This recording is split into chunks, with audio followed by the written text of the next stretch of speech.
Who are the top 5 players on the Seattle Kraken roster? We'll talk that and more on today's episode of Locked On Kraken.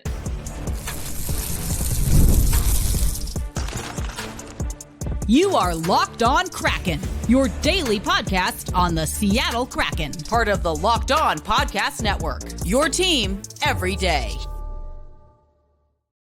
Hey, what do you say, Seattle hockey fans? Welcome to another episode of Locked On Kraken, part of the Locked On Podcast Network. We are bringing you your favorite team every single day. My name is Erica L. Ayala, your host of Locked On Kraken since the very beginning. I'm also the founder of Black Rosie Media, where we empower Black women and melanated creators in sports media. And we have a new Seattle Storm podcast that is launching this week, so go check that out. You can also find my writing on women's basketball and the National Hockey League and hockey overall on CBS Sports. Before we get into it, though, have to let you know about our friends over at FanDuel because they have brought you today's episode. Now, we know it is the offseason for hockey, but it is not the offseason for sports overall, and you have an opportunity every day as a new customer to find some great deals. So make sure you head over to fanduel.com/locked-on. We'll get into that a little bit more, but FanDuel is hooking up all customers with a boost or bonus daily. That's right, something for everyone every day, all summer long. And all summer long, we're going to be talking about this Seattle Kraken roster. You got to hear a little bit about Brandon Montour from the amazing Armando Velez. We do want to get into Chandler Stephenson a little bit more, but on today's episode, I'm actually going to head over to our friends on Locked On Fantasy Hockey because they have an interesting list of top 5 players on this Seattle Kraken roster from someone who's going to be playing fantasy hockey. Now, there's all kinds of different fantasy hockey leagues and how things are scored and things of that nature. So I think we have to take this with a grain of salt. But I can say I found their conversation, which was on Tuesday's episode, both very interesting, entertaining, and endlessly frustrating and infuriating. And not because, well, maybe a little bit in part because listen, we've talked about this.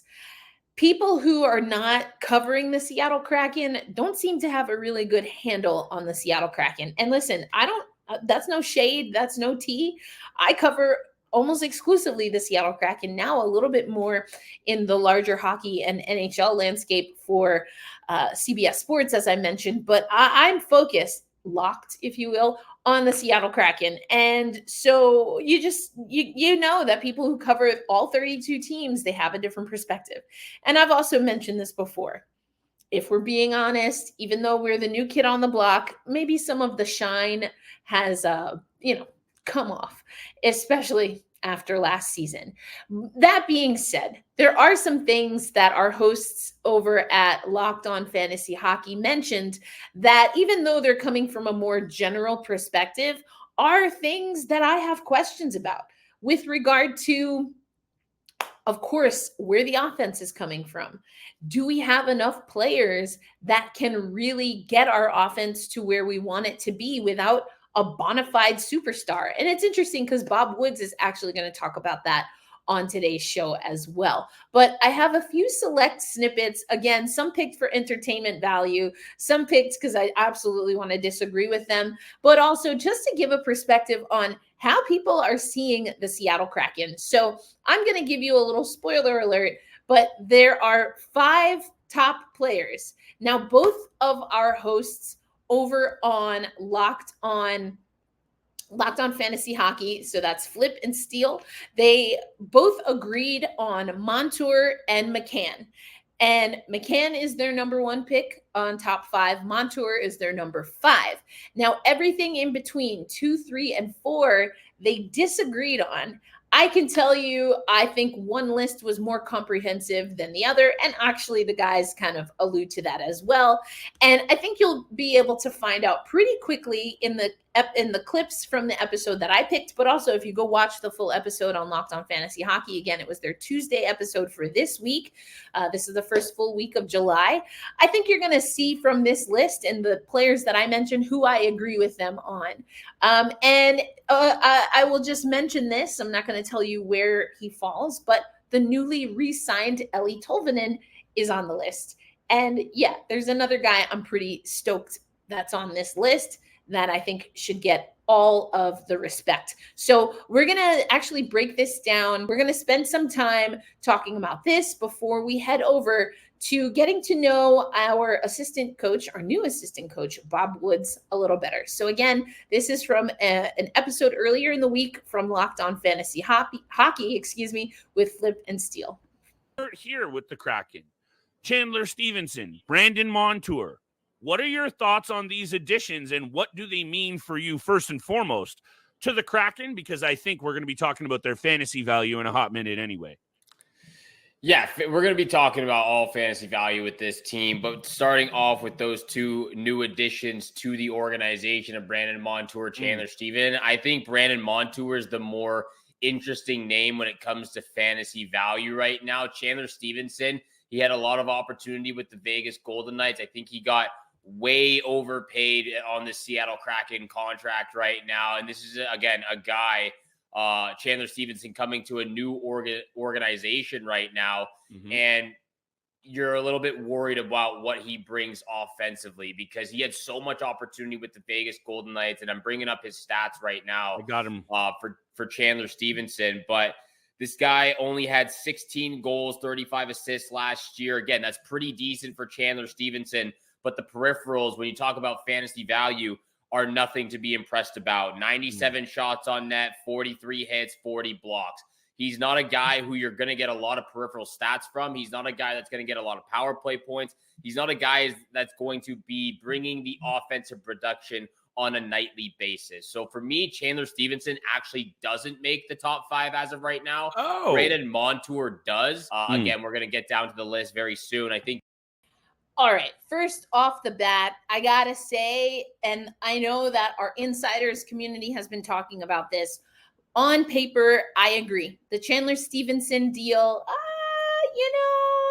I don't know. Now, we've heard from Ron Francis, of course, who is our fearless GM, that making deals at this time of year, early in free agency, he felt that you kind of have to make these long-term deals.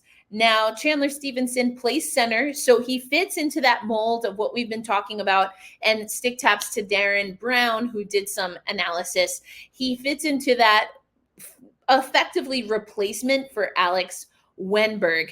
6 foot, 209 pounds. He's 30 on the nose, turned 30 in April. Left-handed shot, drafted in 2012 by Washington. Now, here is when we look at the career stats, he had his best offensive performance in 22-23 with the Vegas Golden Knights. That, of course, is the year that they won the Stanley Cup. He had, in 81 games played, he had 65 points, 16 goals, 49 assists. And for a centerman, 60-plus points, I'll take it. The year before that, a little bit more evened out, 21 goals, 43 assists. And then we saw a little bit of a dip. Still had 16 goals last year, but 35 assists, 51 points. Now, will the Seattle Kraken take that? I think so. I think we'll still take that.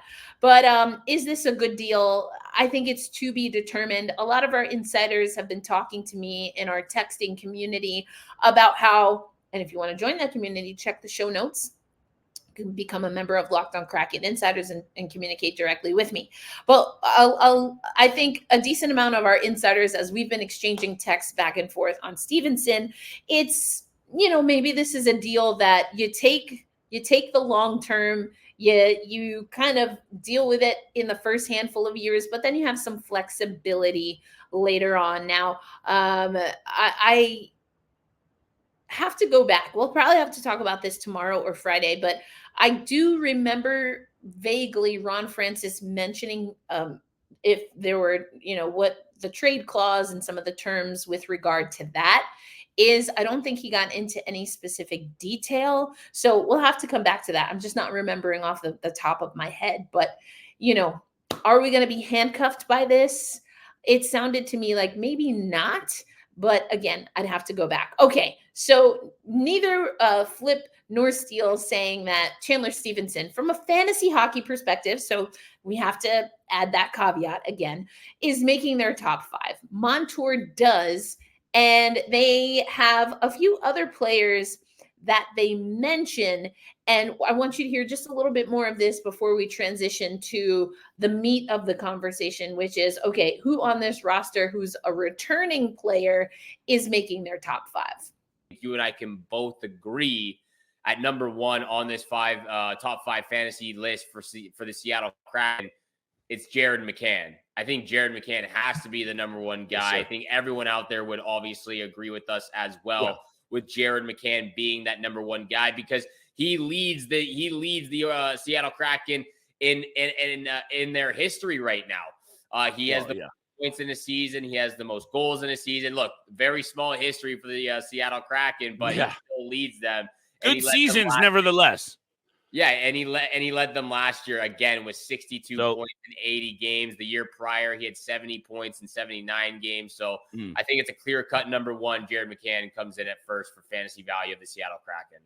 Number 1, Jared McCann, for sure. I've got a number 2, a clear-cut number 2, actually, in my opinion. Me too. If you and I were to do this 1 year ago today, after the 2022-2023 season, after the season Vince Dunn had, I think he could have been arguably, other than 40 goals for Jared McCann, could have been right there at the top of the list. Goalie, defensemen don't come around very often that can put up 115 hits, 80-plus block shots, and 64 points. I know last year was a down year across the board for Vince Dunn, but where was it not on the Seattle Kraken? So, yes, it's Vince Dunn at number 2, Steele. Some interchangeable guys that could go from 2, 3, and 4, but for me, we're going to pause right there because we're going to come back on the other side. And yeah, I think I'm leaning with Steele on this. Vince Dunn, Jared McCann, 2 solid choices.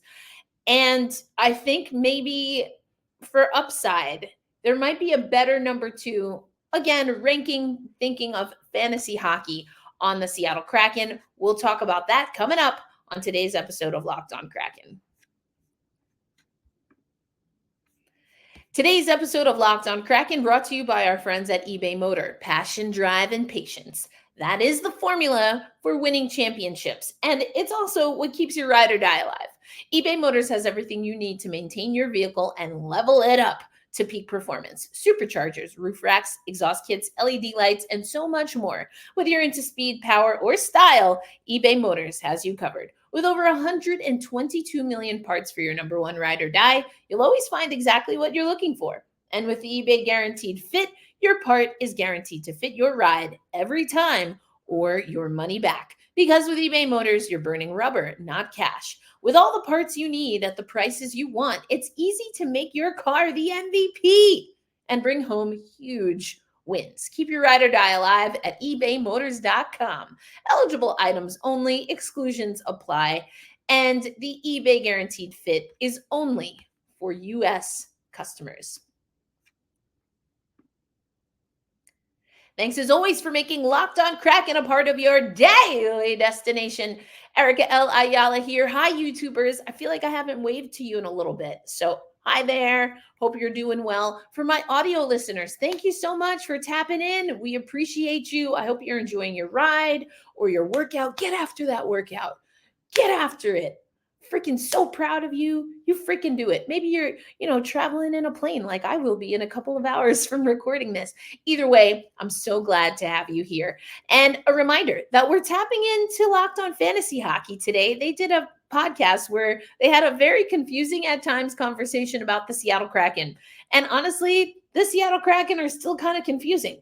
Last season, do we even want to get into it? That was absolutely confusing. This year, while we did make moves, if you're an everydayer, if you're an OGer, I have almost been begging the Seattle Kraken to do something in free agency. And we finally did some things. But as you heard me talk about in the first segment, Chandler Stephenson, meh. The verdict is out there. But you know who I have constantly talked about?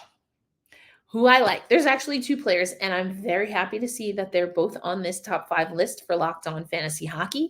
And the next one, again, just re-signed with the Seattle Kraken.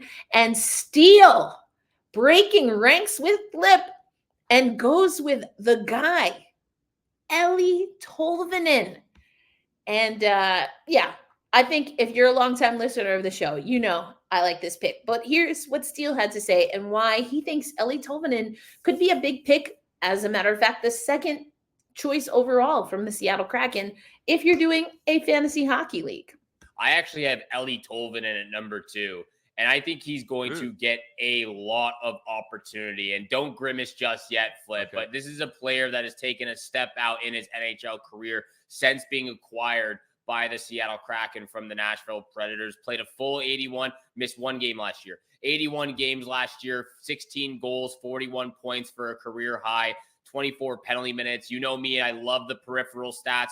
210 hits, 75 blocks, and 153 hits. And he continues to get opportunity and he continues to get time on the power play, hopefully going into next season. It looks like he will be on that first power play unit. And I also think this is a guy that can crack the top six forward group right now. You have injury concerns with Jaden Schwartz. You have injury concerns with Andre Burakovsky. And this is a team that needs some help offensively right now. And again, at 24 years of age for Eeli Tolvanen, 25 years of age for Eeli Tolvanen, continues to get opportunity, continues to get more ice time. Look, he had 41 points last year, like I said, but he's only getting 15 and a half minutes of average ice time. I think his ice time gets more and more as the year goes on. I really like his production and the potential offensively. And again, you know me with the peripherals. I think he's going to be a breakout player offensively for the Seattle team. He has 25, 30 goal potential in his system right now at such a young age. I don't know. This one's so hard for me. I honestly don't come on this show very often, and I'm a little bit speechless in terms of not your choice of Tolvanen, just of what this roster makeup means for fantasy GMs. Hey, listen, first of all, very interesting is that when you go to the Seattle Kraken website where I'm on right now, I don't even see Eeli Tolvanen on here. So that's interesting. Ben Myers is on here, though. Ben Myers, who played with the Ducks last year. And, he was, career stats, 23-24, 0 goals, 2 assists last year for the Anaheim Ducks. So I don't know if there's some kind of freaking glitch or whatever the crap is going on. But Eeli Tolvanen, I love that Steele talked about his upside, the opportunity that he's likely going to get. I think Eeli Tolvanen can play a fast game. He's got some sandpaper to him.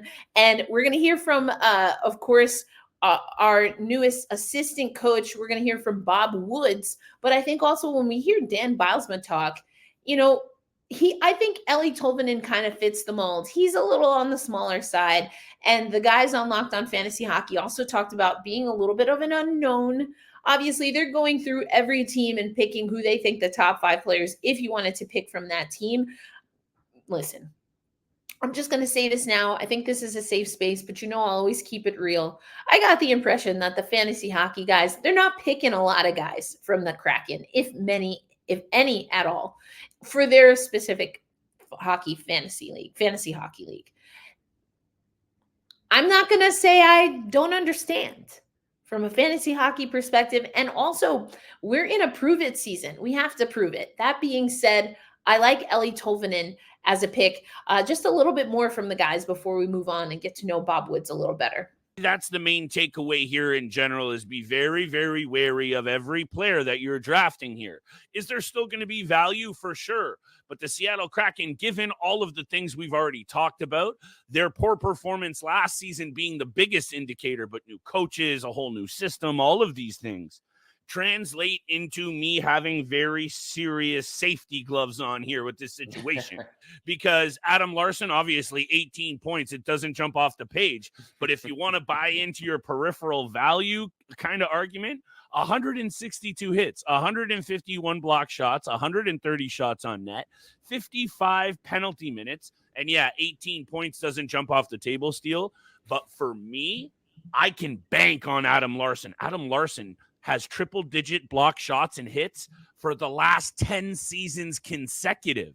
So when it comes to banger leagues, when it comes to balancing out your team, perhaps your last defensive choice for your starting lineup, Adam Larsson is going to round it out in categorical leagues in a very, very big way, Steele. We're going with my list because it's the right list, in my Your opinion. list, Jared much McCann better. at number 1, Eeli Tolvanen at number 2, Vince Dunn at number 3. We both agree Brandon Montour can be 4 or 5. I do have Oliver Bjorkstrand at number 4, though. This is a guy who's a 20-goal scorer in the NHL. He's decent on the power play, definitely a facilitator, had 17 power play assists last year with 8 power play goals. He had 59 points, a career high for Oliver Bjorkstrand, can also shoot the puck a lot. He has 3 straight seasons of 185 plus shots in the NHL. So I like the peripherals there. He could do a little bit more with some blocks and some hits, but that's not his game. Doesn't matter. The offensive production is there. The power play production is there. And I think, again, some adding of these pieces, like we said, Chandler Stephenson,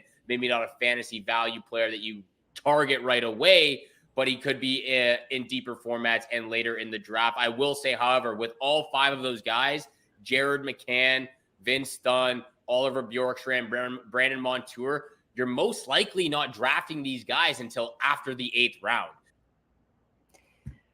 Until after the 8th round. Now, again, we take this with a grain of salt. Fantasy hockey is not real. It relies a lot on some of those predictive statistics that, I feel don't really give you a good gauge on what's happening on the ice, especially defensively. But again, if you're not taking defensemen, maybe that doesn't matter. Listen, this is our lot. This is what we've got. We were able to get, to the second round of the playoffs with arguably guys that maybe are in that pool or going later in a fantasy hockey draft. But I think this still speaks to there's a lot that is needed to build this Seattle Kraken roster. So question of the day, what are the realistic expectations for this Seattle Kraken team? Because even if we're not talking about from the perspective, right, the viewpoint of a fantasy hockey league and you drafting your fantasy hockey team, I mean, we're going up against guys that they're not playing in a fantasy league. They're putting up significant numbers on a night in, night out basis for real NHL games, for real NHL Stanley Cup contenders. What will this roster be able to do? And I think at least a part of that comes back to coaching. But just like I said, when Dave was our coach, you can't put all of this on Dan Bylsma and his staff. But Dan Bylsma does have a lot of faith in his staff. And we're going to get to know Bob Woods coming up on the rest of today's episode. Today's episode, told you about this earlier, is brought to you, and we're repping FanDuel.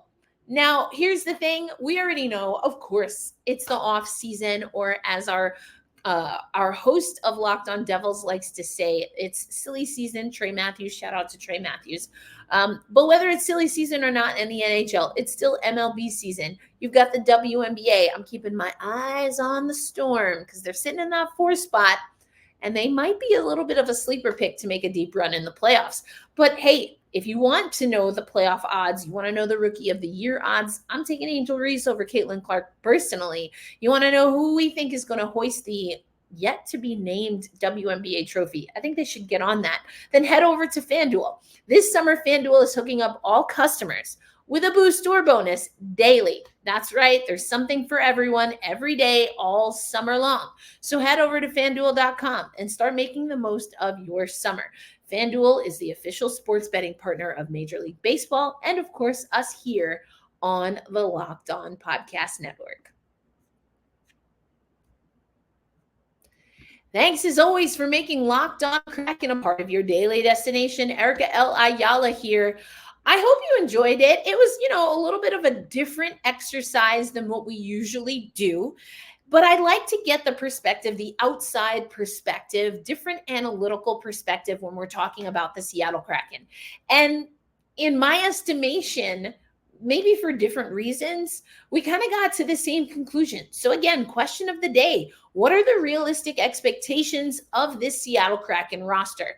But to get to those realistic expectations, and I loved what was mentioned about Eeli Tolvanen, how this is a great opportunity. I think we're also seeing that once again, we're giving a lot of opportunity, quote unquote, maybe a second chance to some coaches. Dan Bylsma being one of them, although I think he's earned his opportunity. And of course, Bob Woods. Now, I don't know Bob as well. And then there's Jessica Campbell, who's getting really a first opportunity. And so there's got to be a lot of vested interest in her to get things right. And I don't think the power play was very successful, especially down the stretch for the Firebirds. And so, Bob is going to take over power play for the Seattle Kraken. And Jessica Campbell will work under him. We'll learn a little bit more about Jessica Campbell in the next deep dive into our coaches.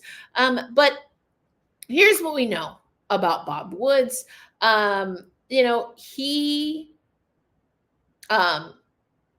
He has a lot of experience in hockey. He talks about that a lot.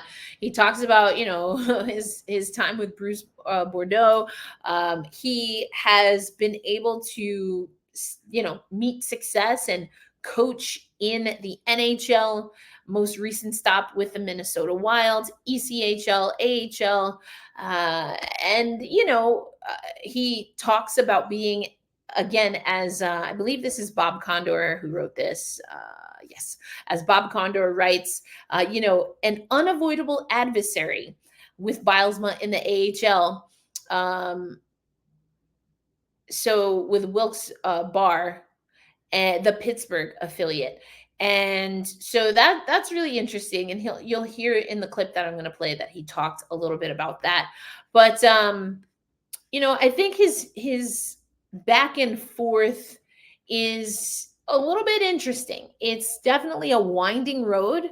And some would say Dan Bylsma has that too. So not necessarily tried and true assistants in Woods or Campbell, if we're being honest, for with regard to the NHL. I think, again, Jessica Campbell did great with the Firebirds. But, Dan is pretty clear on why he brought in the staff that he did. And so I want to take you over to what he had to say, and then we'll hear some snippets from Bob Woods. Woods, a guy I've worked with a few years back as a D coach, a guy who's been a big part of my staff, kind of knows me, and I think that's important once you all get to know me. I think someone who knows me, believes in me, and believes in what we're trying to do is super important to the staff. And Bob will be coaching the D and coaching the power play as well, something he did for me in Buffalo. And Bob's coached in Washington and Anaheim and Minnesota, working with some pretty big name D and being able to establish a relationship with those guys and get them to play their best. Dan's awesome. It's what you love is he's got such a passion for the game. He's got a lot of knowledge for the game. He's very detailed. He's a guy that makes it fun come to the rink. It's not a grind. You're grinding, but you're having fun doing it. And again, he gives you a voice. Like, I thought that was a big thing for me, is like he really allowed me to be able to have more to say and more involvement and just grow as a coach. And I took it from there. Like, it just helped me grow, and I'm excited to be back with him. I'm excited to be a part of this organization. You look at everything and you see everything going on. You see what Ron and his staff did the other day there. It's exciting. It's exciting to be a part of right now. I know coaching against the Kraken, they were never an easy game, and that's important. I think that you want to be known as a team that's hard to play against, and I believe the Seattle Kraken are hard to play against. And again, with the pieces that we've added, we're going to be a tough out. So, I'm excited to get moving forward with it. Right away, I looked at the D, and I was excited about the group there. There's just a lot of good pieces, guys with a lot of potential, guys that are good players in this league that I've coached against and respected in that aspect. And they're tough guys to play against. and just even seeing the prospects out here this week, like there's some really good pieces coming down the road here, so the future looks very bright. And again, if you can get in there and help that process, that's a pretty rewarding thing. Well, that's pretty early. We haven't had a really chance to sit down, but just, I kind of look at a lot of things, and there's a lot of potential there. You can put two good units together, and that's, I think, dangerous in this league. You look at the power plays and how effective they are in this day and age, and having done a lot of PK stuff, you get a pretty good understanding of what teams are doing and what they're trying to do, and you try to use that now to help us have success. And they've done a good job here, and if we can make it better, because power plays are a big part. They're a big thing that help you have success. Yeah, I don't think you have to have the superstars. It definitely helps and creates that little bit more threat. But I think if you have 5 guys out there on the same page with a mission and a plan, I think you can create a lot of good opportunities. And, the biggest thing is just scoring those goals when you need them, and not allowing your special teams to affect outcomes of the games, or you want them to affect positively. Well, trust me, it was mutual feelings. Had them in Hershey, Wilkes-Barre. We had Pittsburgh, Washington. Like, they were good battles. You got excited when those matchups came up, and again, he's had success. He's got something I don't have. I might have the other one, but he's got the championship that I would love to get to. And again, that's what I love here, talking to people. That's what people are looking for, and you've seen what's gone on in this league and the teams that haven't won and they're starting to win. Like, that's exciting. Anybody has a chance, and looking at our group here, so do we. So you hear him kind of, the last question especially, kind of talking about the ribbing, or, like the playful infighting happening between those two in the AHL matchups when Bylsma was an assistant coach, and Wilkes-Barre, as he mentioned, getting a championship, Bylsma falling short 2 seasons in a row. But he also mentioned, speaking of Pittsburgh, that Bylsma has a Stanley Cup. And that's something that he, of course, wants to do alongside Bylsma here in Seattle, if they can make that work. Now, so I mentioned this briefly, but Bob Woods, he was an assistant coach and worked with Dan Bylsma in Buffalo. Most recent stop, though, with the Minnesota Wild, where he was let go in November, this past November. Bob Woods joined the Wild in the 2017-18 season, and mainly taken on the role of running the defense and the penalty kill. But after a rough start to the 2023-24 season, president of hockey operations and general manager Bill Guerin has let go of Woods along with Dean Evanson. In his 7th season with the team, the Wild currently have the league's worst penalty kill and are on pace to break a record for the worst penalty kill in the NHL history, which was set by the 79-80 Los Angeles Kings at 68.2%. So, not a glowing review of the penalty kill. The Minnesota Wild did end with a 74.5 PK in the 23-24 season. Now, again, Bob Woods will not be taking over the penalty kill for the Seattle Kraken, but and so I think it's a little hard to compare, but just worth noting. And so again, this is a real opportunity for a lot of these coaches, and including Jessica Campbell, who we'll talk about later in the week. Now, there can be a lot of reasons. Oh, and I was reading from the Hockey News, by the way. There can be a lot of reasons why a coach struggles with any particular team, including just maybe not the best chemistry with the coaching staff, maybe not the right execution when it comes to the players on the staff, injuries, things of that nature. But I think it's worth noting that these are some coaches that I think are not under any pressure, but rather how I would describe it is, well, they're not under any pressure yet. Maybe they will be at some point in time, but I think it's more about prove it prove themselves, and the people who've always believed in them, prove them right. You also heard Bob Wood say in his presser, I don't remember, I might have edited it out of this clip, but he talked in his media availability during development camp about how, listen, if you can stick around in hockey, in the NHL in particular, that's kind of the dream. And so Bob Woods seems to come off as a very content, very humble guy. The thing that stands out and that reigns supreme in the mind of Dan Bylsma is the ability, two things. One, the ability for his coaching staff to be able to develop coaches at all levels, whether they're NHLers, whether they're NHL All-Stars, or coming up in the ranks. The second thing, and Dan takes this very seriously, and I love that he's transparent about this, because he's far from the only coach, I think, that takes this approach, but he wants coaches that know him. And this goes back to, if you're an everyday or an OGer, you might remember that I asked Dave Haxtell what his approach to building out his coaching staff would be. And I was trying to get a sense of how he prioritized being able to develop coaches, but also having those coaches challenge and help him develop. I didn't need to ask Dan. I actually wasn't able to ask Dan a question. They didn't give us access on Zoom to ask questions, but I would have asked a similar question. I actually have asked Dan these questions, back and forth. And his answer was, it was unflinchingly, unwaveringly committed to both sides of development. Really, not just both sides. I'm talking specifically about coaching, but he is a development guy, and that comes through. With Dave, I think there were limitations to how much he wanted to lean into that. And his timeline and process for me was always a little bit muddled and muddy. I never really understood where we were going. I don't anticipate that we're going to have that problem with Dan.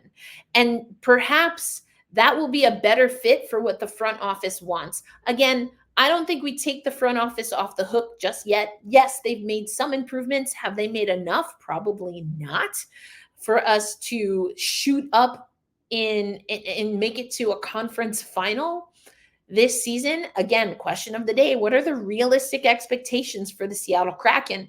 I don't think it's realistic to expect that we're going to shoot up to a conference championship series. Not yet. But I do think that leaning into development and holding players accountable, setting the game plan, being transparent with the game plan, and then holding them accountable to the game plan while also helping them to succeed at the game plan, that sounds to me like something that Disco Dan's staff can do. And so hopefully you enjoyed getting to know Bob Woods a little bit more. We'll continue on through the coaching staff and even go back to some of the coaches that will remain on the Seattle Kraken staff in the coming episodes. But as always, be kind to yourselves, be kind to one another. Also be kind to me as your host. As you'll see, the schedule will fluctuate just a little bit. I'll actually be on Pacific time. So I'm going to try to make it so that it actually doesn't impact you as the viewer and listener. It's more on me, on my side of things, but really shooting to get you these episodes before noon every day. But hold fast, stay true. Let's go Kraken. And I, Erica L. Ayala, will catch you on the next episode. Peace out, everybody.